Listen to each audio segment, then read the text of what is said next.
بسم الله الرحمن الرحيم إن الحمد لله نحمده ونستعينه ونستغفره ونعوذ بالله من شرور أنفسنا ومن سيئات أعمالنا من يهده الله فلا مضل له ومن يضلل فلا هادي له أشهد أن لا إله إلا الله وحده لا شريك له وأشهد أن محمدا عبده ورسوله لا نبي بعده اللهم صل وسلم وبارك على محمد وعلى آله وأصحابه ومن تبعهم بإحسان إلى يوم القيامة أما بعد فيا أيها الحاضرون أوصي نفسي وإياكم بتقوى الله فقد فاز المتقون كما قال تعالى في كتابه الكريم أعوذ بالله من الشيطان الرجيم يا أيها الذين آمنوا اتقوا الله حق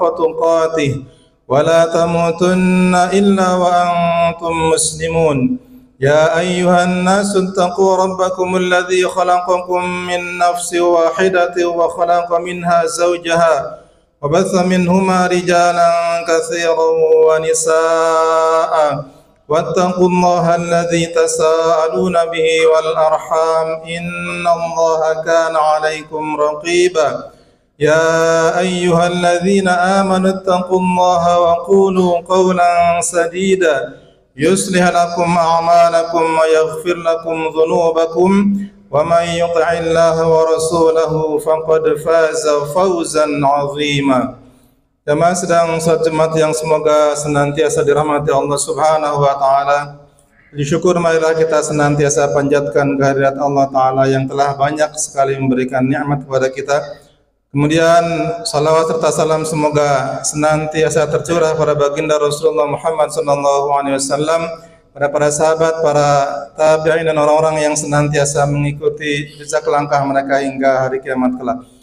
Tidak lupa khatib berwasiat untuk khatib sendiri dan juga kepada para jamaah sekalian, marilah kita senantiasa selalu meningkatkan kualitas takwa kita kepada Allah Subhanahu wa taala, karena sungguh sebaik-baik bekal ketika kita kelak menghadap Allah taala tidak lain dan tidak bukan adalah bekal takwa kita. Jamaah yang dirahmati Allah taala, kemarin kita baru saja memperingati ulang tahun Dirgahayu kemerdekaan negara kita tercinta yang ke-78. Berbagai macam cara kemudian dilakukan oleh rakyat Indonesia untuk memperingatinya. Ada yang memperingatinya dengan misalnya laksanakan upacara bendera di dasar lautan.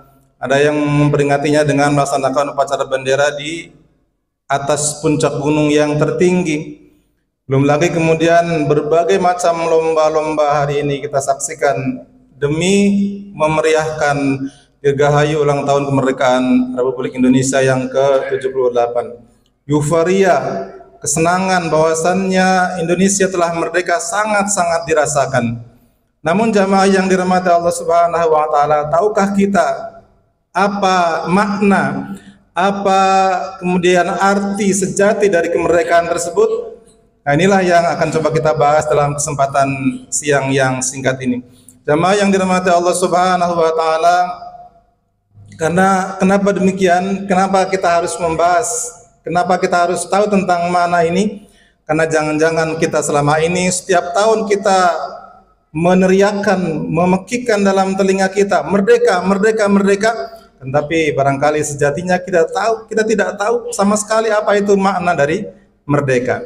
Merdeka berasal dari kata harara yuhariru tahriran.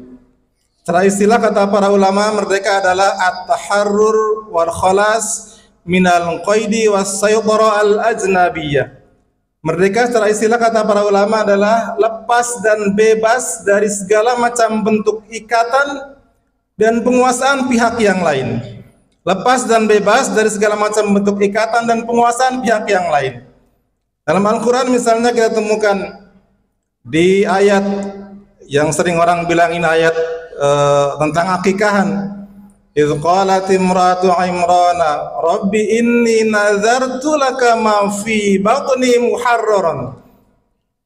Ketika istri Imran berkata, idh qalat imratu Imran rabbi inni nazartu laka ma fi batni muharraran.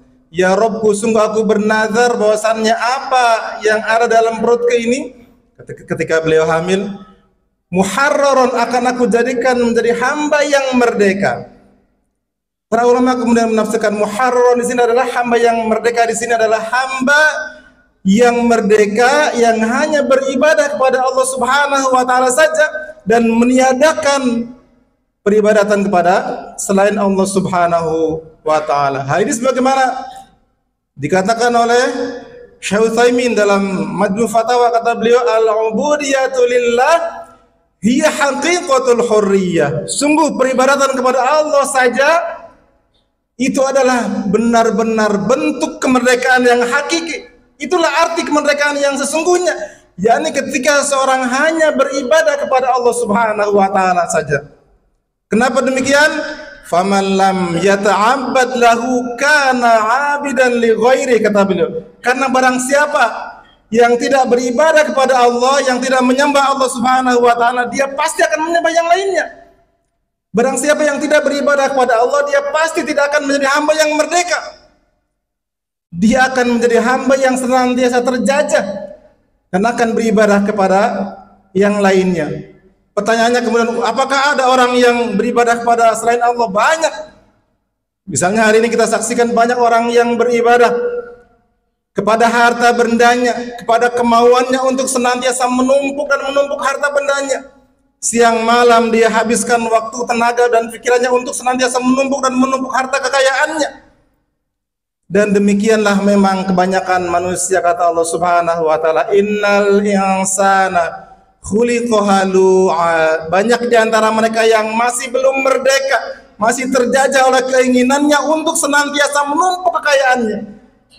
Manusia dijadikan hamba yang senantiasa berkeluh kesah, senantiasa merasa kurang dengan apa yang Allah Subhanahu wa taala berikan kepada mereka. Sudah punya motor, ingin punya mobil, sudah punya mobil, ingin punya kendaraan yang lebih hebat lagi. Sudah punya tanah, ingin punya rumah, sudah punya rumah, ingin punya rumah lagi. Ada yang mengatakan, oh manusia ini tidak pernah merasa cukup. Dia katakan apa? Sudah punya mobil yang mewah dan mengkilat, rumah yang megah dan bertingkat, uang yang banyak berlipat-lipat, bahkan istri yang cantik memikat dan jumlahnya sampai 4. Ternyata dia masih merasa kurang juga. Maka inilah kemudian yang disindir oleh Rasulullah sallallahu alaihi wasallam dalam sebuah hadis riwayat Imam Muslim, "Lau anna libni Adam wadiyan min zahabin ahabba an yakuna lahu wadiyan." Seandainya anak Adam, seandainya manusia, dia mempunyai satu lembah emas, dia tidak akan pernah merasa cukup. Dia akan senantiasa diperbudak oleh hartanya. Dia akan senantiasa dijajah oleh hartanya. Dia belum merdeka. Ahabba yakuna lahu wadiyani. Dia pasti akan menginginkan dua lembah emas lagi. Demikianlah manusia, ketika dia dijajah oleh hartanya, ketika dia senantiasa berkeinginan untuk terus menumpuk hartanya tanpa beribadah kepada Allah Subhanahu wa taala, itu berarti dia telah dijajah oleh harta yang tersebut. Kemudian yang kedua, ada orang yang juga dia masih dijajah oleh orang lain. Istri dijajah oleh suami, atau bahkan suami yang masih dijajah oleh istrinya, belum merdeka dia, sehingga kemudian uang belanjanya, misalnya gajinya, semua dimasukin ke rekening istrinya. Ketika dia mau berinfak kepada orang tuanya, ketika si suami ini mau berinfak kepada kedua orang tuanya yang itu merupakan kewajiban, dia nggak punya uang, semuanya dikasihkan kepada istri.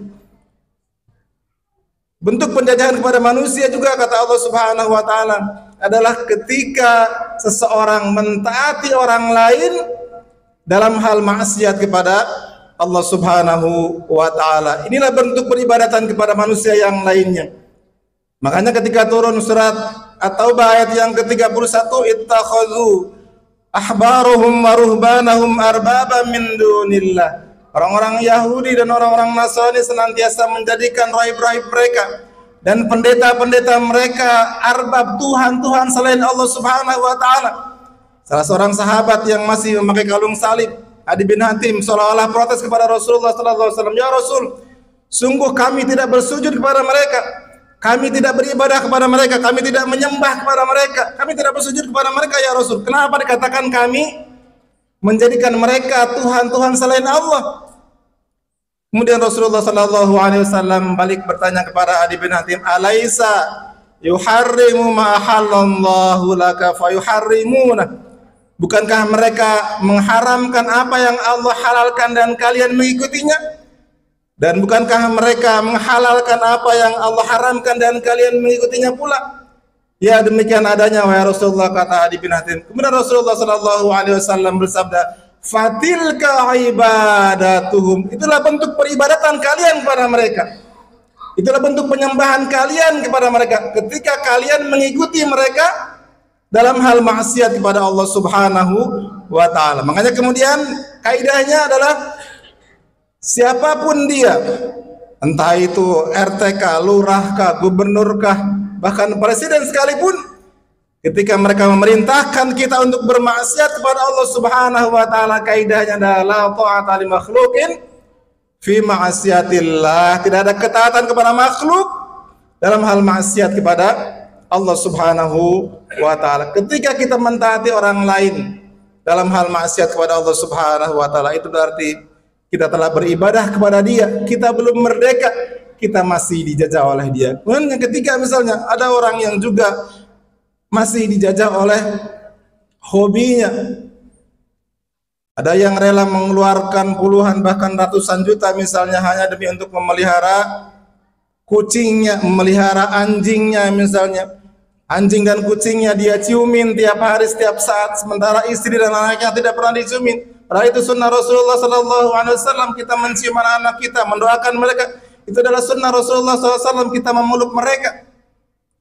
Ini hewan peliharaannya, kemudian dibiayai, dia menghabiskan waktu, tenaga, pikiran dan uang untuk memelihara hewan peliharaannya, sementara anaknya sendiri tidak pernah dia cium, tidak pernah kemudian dia didik dengan sebaik-baiknya. Ada orang misalnya yang kemudian rela mengeluarkan harta benda puluhan bahkan sampai ratusan juta demi untuk hobi memperbaiki motornya misalnya, mancing misalnya sampai berjam-jam sehingga lupa waktu, lupa anak istri, lupa untuk kemudian beribadah kepada Allah Subhanahu wa taala.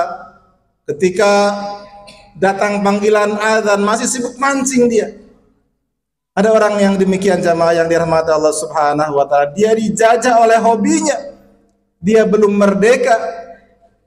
Dia masih kemudian mengikuti hawa nafsunya untuk kemudian menyalurkan hobinya tersebut. Karena itu kemudian Allah Subhanahu wa taala memperingatkan kita, ya ayyuhalladzina amanu la tulhikum amwalukum wala auladukum an dzikrillah. Wahai orang-orang yang beriman, janganlah harta kalian dan anak-anak kalian melalaikan kalian dari Allah Subhanahu wa taala. Janganlah hobi kita, harta kita, keluarga kita, orang-orang yang kita cintai kemudian melalaikan kita dari zikir kepada Allah Subhanahu wa taala, dari menunaikan kewajiban kita kepada Allah Subhanahu wa taala.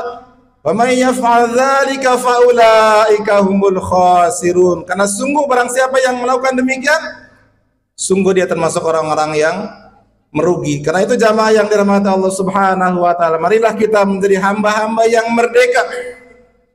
Sebagaimana kata Syekh Utsaimin tadi, al-ubudiyatu lillah hiya haqiqatul hurriyah, yang benar-benar hanya beribadah kepada Allah Subhanahu wa taala saja dan meniadakan peribadatan-peribadatan kepada selain Allah Subhanahu wa taala. Dan inilah yang sering kita ikrarkan dalam keseharian kita. Ketika kita membaca suratul Fatihah misalnya, kita berikrar kepada Allah Subhanahu wa taala bagaimana iyyaka na'budu wa iyyaka nasta'in. Hanya kepadamu ya Allah aku beribadah.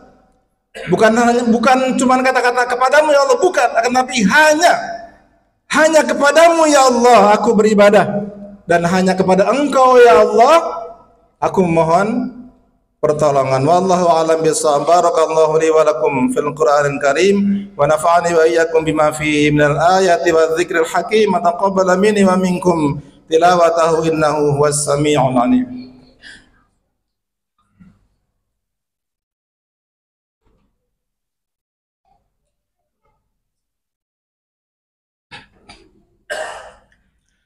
Alhamdulillahirabbil alamin wa bihi nasta'inu ala umuri dunya waddin. Asyhadu an la ilaha illallah al-malikul haqqul mubin wa asyhadu anna Muhammadan abduhu wa rasuluhu shadiqul wa'dil amin. Faya ayyuhal hadirun usi nafsi wa iyyakum bitaqwallah faqad fazal muttaqun. Jamaah yang dirahmati Allah Subhanahu wa taala, maka di khutbah kedua ini mari kita berdoa kepada Allah Subhanahu wa taala semoga momen euforia kesenangan kita tentang merdeka ini dijadikan momentum bagi kita untuk kemudian selalu berdoa kepada Allah Subhanahu wa taala agar negeri kita menjadi negeri yang aman. Negeri yang aman, negeri yang bagaimana? Dijelaskan di surat Ibrahim ketika para ulama menjelaskan tentang doa Nabiullah Ibrahim alaihissalam di surat Ibrahim. Wa idz qala Ibrahim rabbi ij'al hadzal balada amina wajnubni wa baniya an na'budal asnam. Ya Rabbku, jadikanlah negeri ini negeri yang aman. Negeri yang aman itu negeri yang bagaimana? Wajnubni wa baniya an na'budal asnam. Dan jauhkanlah aku dan juga anak cucu keturunanku dari penyembahan terhadap berhala. Negeri yang aman sejatinya adalah menurut Islam negeri yang senantiasa mentauhidkan Allah Subhanahu wa taala. Negeri yang dijauhkan oleh Allah Subhanahu wa taala dari berbagai macam bentuk kesyirikan dan peribadatan kepada selain Allah Subhanahu wa taala. Maka sekali lagi mari kita berdoa kepada Allah Subhanahu wa taala, mudah-mudahan negeri kita dijadikan negeri yang aman, negeri-negeri yang senantiasa mentauhidkan Allah Subhanahu wa taala dan meniadakan sembahan-sembahan pada selain Allah Subhanahu wa ta'ala. Dan kita dan keluarga dijauhkan oleh Allah Subhanahu wa ta'ala dari berbagai macam bentuk kesyirikan. Amin ya rabbal alamin. Innallaha malaikatahu yusalluna 'alan nabi ya ayyuhalladzina amanu sallu 'alaihi wa sallimu taslima. Allahumma salli wa sallim wa barik 'ala Muhammadin wa 'ala alihi wa sahbihi ajma'in. Alhamdulillahirabbil alamin hamdan yuwafi ni'amahu wa yukafi mazidah. Ya rabbana lakal hamdu kama yanbaghi li jalali wajhikal karim wa 'azimi sultanik. Allahumma ighfiril muslimina wal muslimat والمؤمنين والمؤمنات الأحياء منهم والأموات إنك سميع قريب مجيب الدعوات وينقضي الحاجات. اللهم اغفر لنا ذنوبنا ولوالدينا وارحمهم كما ربونا صغارا. ربنا آتنا في الدنيا حسنة وفي الآخرة حسنة وقنا عذاب النار. سبحان ربك رب العزة عما يصفون وسلام على المرسلين والحمد لله رب العالمين.